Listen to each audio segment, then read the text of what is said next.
Et au nombre des efforts pour établir donc la paix dans l'Est de la RDC, on note également la démarche de la CENCO sur les questions de la reconstruction ainsi que de la paix totale en RDC. Une délégation de la CENCO à ce sujet a rencontré le Premier ministre Matata Ponyo afin de lui faire part notamment de la tenue à Kinshasa de l'Assemblée plénière du Sheam, qui est une assemblée continentale de l'Église catholique. Reportage de Patricia Panzon.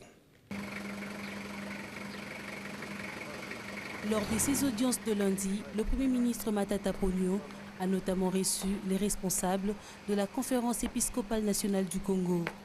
Ces hôtes étaient porteurs de plusieurs messages dans la demande d'un ordinariat pour les militaires avec un évêque, étant donné que beaucoup d'aumôniers sont dans l'armée.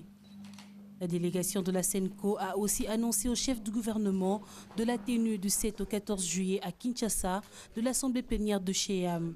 C'est en fait l'Assemblée continentale de l'Église catholique où les cardinaux, les évêques délégués de tous les pays d'Afrique, mais aussi venant de Rome et d'autres continents, seront ici au rendez-vous ici à Kinshasa et parleront de la réconciliation, de la justice et de la paix en Afrique.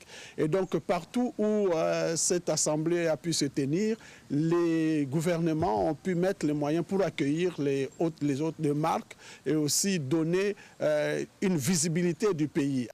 Visite très appréciée par le Premier ministre qui leur a promis d'examiner le dossier avant l'implication de son gouvernement. Il a promis que le gouvernement pourra examiner et voir qu'est-ce qu'il pourra faire.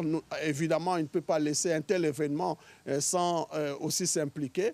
Et puis surtout, il a beaucoup apprécié cette aide pour notre armée en disant effectivement qu'un militaire qui connaît Dieu, qui craint Dieu, est un militaire qui agit aussi en conséquence. Des sujets que la CENCO inscrit dans le cadre des questions d'intérêt national et compte sur le soutien du gouvernement de la République.